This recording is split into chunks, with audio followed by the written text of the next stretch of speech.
Hey everybody, welcome back to Gary Explains Things. I'm Gary Hughes, otherwise known as Nova Agent, and this I think you recognize as Yogi. He's the hardest working dog in real estate.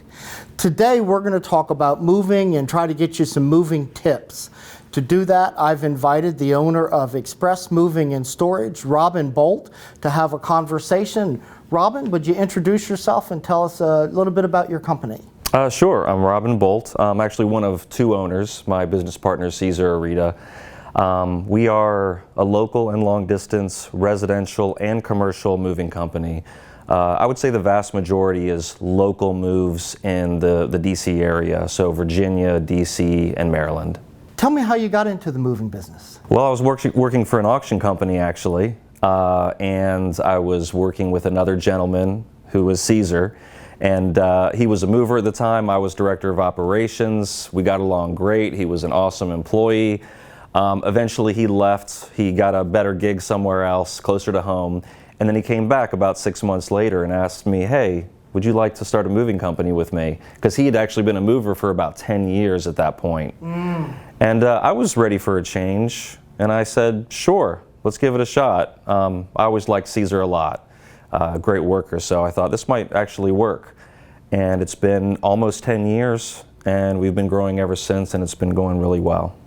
I know that you've done moves for a number of my clients, and that's one of the reasons I ask you in here, because I know both the quality of work and your integrity as a business owner.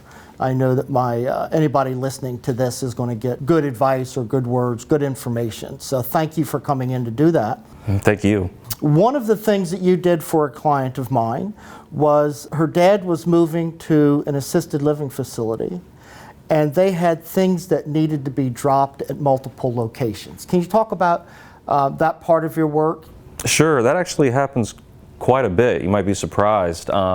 We need to not only move items from point A to point B, but there's oftentimes family members that want a certain piece at their place, and we've taken items all over the East Coast for those reasons. So we can take items to family members, friends. We've taken items to auction before, and we can actually take items to donation and be disposed of as well. So one of the nice things I think about that is you don't call that junk, right? These are personal items that are being distributed to family members when someone's downsizing. Yeah. I've never liked calling it junk because they are people's possessions, even though they're getting rid of them. So yeah, we haul away the items that they no longer want or need. Yeah, and all of those items, because they're going to a family member, have not just an economic value, but they have an emotional value, and they may be attached to a story. And it may be something that was handed down, and now it's going to yet the next generation. And so it's not just stuff. Absolutely. And you all don't treat it as if it's just stuff. We try to treat everything as if it's, from a museum. Everything gets wrapped, and no matter what it looks like, it might not look like much of anything to the average person, but who knows how much sentiment is there. So let's say I want to downsize, okay, because I'm kind of look like a guy who might be downsizing, right? We'll just choose that example. How should I pick a mover? Well, I would say first what you want to do is you want to get a few quotes. I think that people should look at reviews, but you don't want to just look at one review site. You want to look at Yelp, Angie, Google Business Reviews, Home Advisor, and then you'll get a real good idea of this mover's reputation. And then you can go to their website and really see what they're all about, see what their specialties are, and see if they're really a good fit for what you need. And then invite in multiple 2, 3 people? Yeah, I would say 2 or 3, and one thing I would definitely do is either make sure you have an in-home estimate where they actually come and see the items in person, or do a virtual walkthrough, which I've been doing a lot lately because of COVID. We weren't going to people's homes. and we still do a lot of these virtual walkthroughs, so we both get on something like FaceTime, and they show me through the house, and it works wonderfully.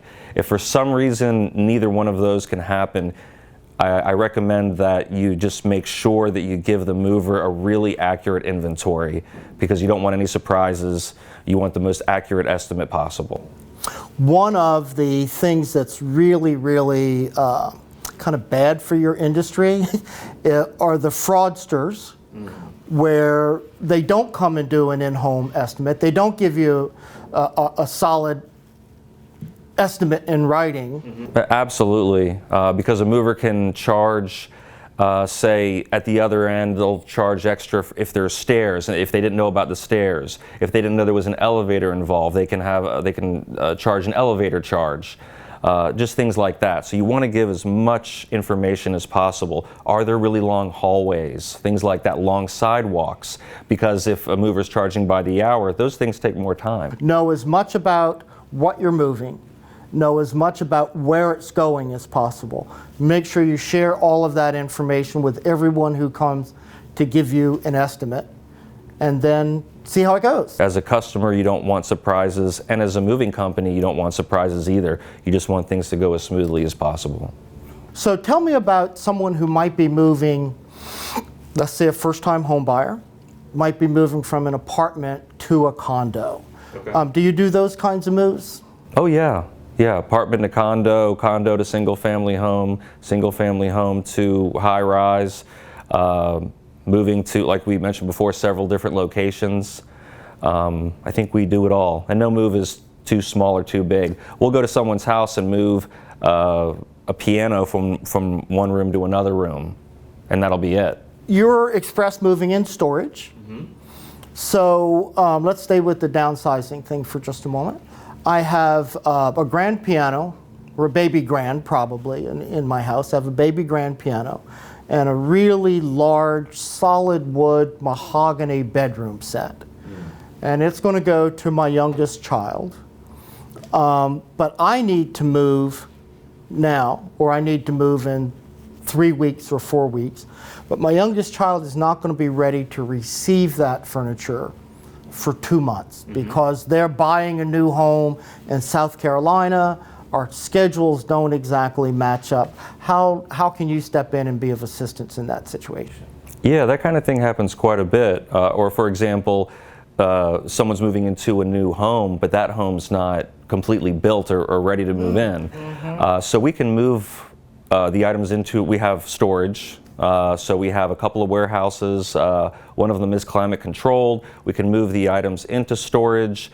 We separate them from all the other customers, and we can store those items as long as the customer needs us to.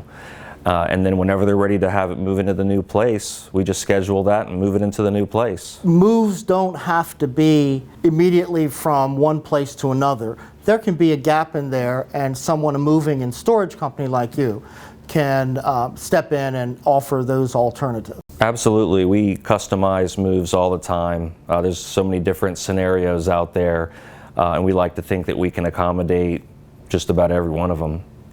The kids are married or they're off in college, and I want to use one of the bedrooms for something else, but we don't quite know where that furniture is going to go yet, or I'm waiting for them to graduate and they're going to take that furniture to their first apartment. Would that be a situation so where you could just come and get the furniture and hold on to it for a while? Yeah, we can hold on to it as long as they need us to. It's a monthly rate, and I like to think that we have some of the best prices in town. But yeah, it's real simple. We just go pick up, wrap it up, bring it to our place, safe, locked, secured, and just wait for the time to take it to deliver. And so physically it's in Springfield, Virginia? Yeah, we have one in Springfield and one in Alexandria. So it could be one of those two places, but it is local? It is, yeah. The Springfield location filled up real fast, so that gives you an idea of how many people do need storage, either very short term, could be a week or two, could be years.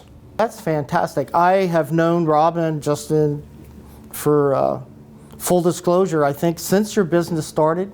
As I said, you've done a lot of moves for my clients, and I've never had anybody complain about anything being damaged or broken. So We'll keep our fingers crossed on that. Absolutely, and thank you so much for your referrals. We really appreciate it. How many trucks do you have now? I remember you with one truck. Yep. How many trucks do you have now? Yeah, we started with one 17-footer. We still have that 17-footer, but we have 4 26-footers now. Wow. Yeah, so yeah, we're proud of our growth, and plan on continuing in that direction. So that's probably one of the things that folks want to look at, is that track record. Yeah. And because the past customers have obviously been the proof of your business and other folks. Yeah, we try really hard just to make sure that every customer is happy at the end of the day, at the end of the job. And I like to think that we do a really good job of that from beginning to end. Customer service at the beginning to the move. Yeah. Trivia question for you. Okay. Okay. In the 1900s, what were movers called? Oh no. What were movers called in the 1900s? Removalist. Really? Yes. Yes. A lot of furniture was shipped via railroad, but when they figured out they could move it by trucks, once we had enough roads, people would come and remove the furniture and take it to the new place, and so they were called removalists. I didn't know that. Thank you. I learned something today. How's that? So, Robin Bolt, the removalist, with Express Moving and Storage. Thank you for being here with us today. Yogi thanks you, and I know that you've given our audience a lot of good information. If anybody has additional questions for Robin, you can reach him at Express Moving and Storage. You can Google him, he'll pop up. Thanks a lot, Robin. Thank you so much for having me.